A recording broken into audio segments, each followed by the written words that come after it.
I'm guessing you're all wanting me to react. I'm stunned. I'm devastated. There are 17 victims that did not receive justice today. My daughter, you'll notice she was the 16th of the 17 to be read today. She was shot running down a hallway. Now, what mitigating factor was it that they used on her? Were they going to suggest that he didn't have the fine motor skill to shoot that gun as she was running down the hallway? This jury failed our families today.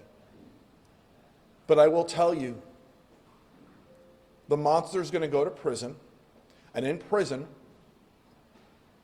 I hope and pray he receives the kind of mercy from prisoners that he showed to my daughter and the 16 others. He is going to go to prison, and he will die in prison. And I will be waiting to read the news on that. He should have received the death sentence today. There was no mercy for a murder that was planned over a long period of time. And that was, sadly, as proven by the state, executed. I don't know how this jury came to the conclusions that they did today, but 17 families did not receive justice. Because of what happened to our families, we are all in this position now of doing the work that we do around this country to keep this from happening to another family. And this decision today only makes it more likely that the next mass shooting will be attempted. Tony, Fred, can you talk to us about what you were thinking when you realized that he was not going to get the death penalty? I looked at my wife and I said shame, anger, devastation. Listen, I've gotten to know you and the others over the years. I've spent the past almost 5 years preparing myself for today, mentally, physically, because I visit my daughter in a cemetery. And the idea that there was at least one juror who I have to imagine didn't tell the truth to get on that jury, and who was never, ever, ever going to vote yes, because they agreed on all the aggravating factors. The truth is, the defense, for those of you who watched this trial as diligently as I did, the defense failed at mitigation. If you looked at the cross-examination, their witnesses fell apart.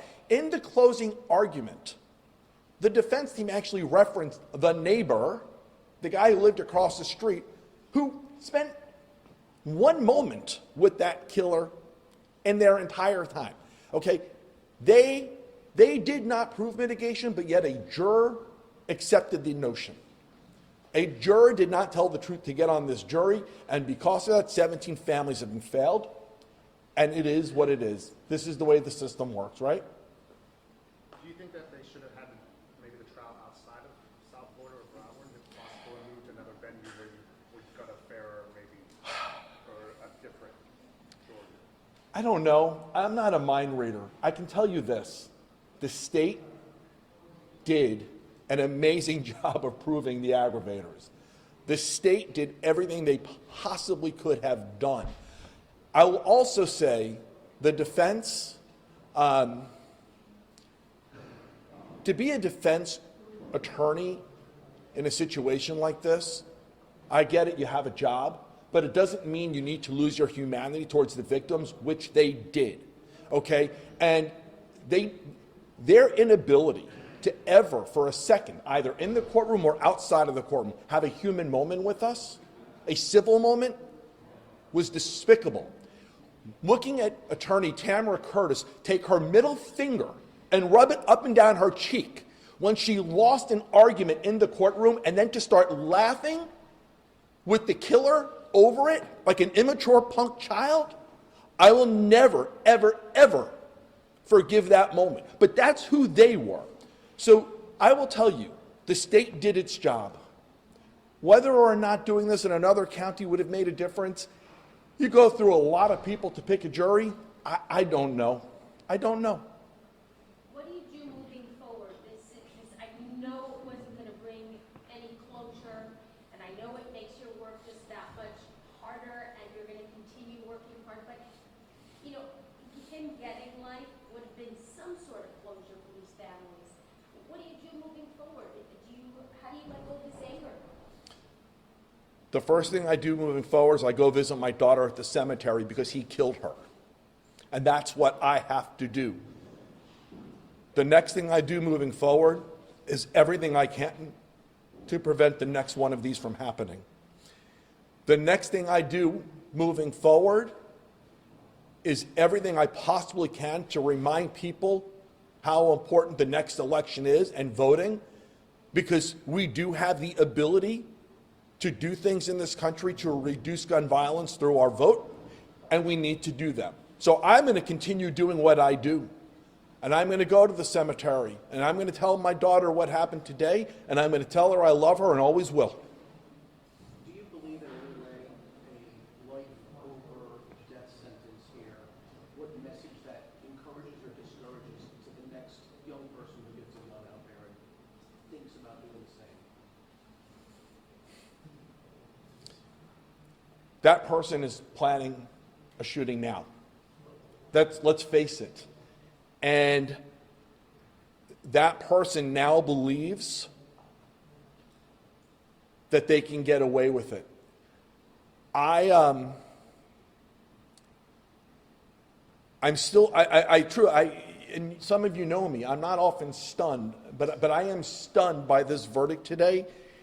And I think anyone planning a shooting right now sees that there's a path to avoid the death penalty where it does exist. And the death penalty does exist, by the way. There was no reason they couldn't impose it. But you know what? His defense counsel in the closing arguments made one of the most bizarre statements I've heard in a closing argument when she said, well, if you don't give him the death penalty, he'll just end up dying in prison anyway, of natural or some other causes. That was his defense counsel who said that. So right now, I'm hoping she got it right. Fred, is there any sense of small relief that you don't have to go to that courtroom anymore? You don't have to see him anymore? I would have gone to that courtroom every day the rest of my life to get the right justice. So, no. He did what he did. The only possibility for relief ended for me 5 years ago almost when he shot and killed my daughter. I was prepared for the rest of my life to seek justice, and I could not be more disappointed in what happened today.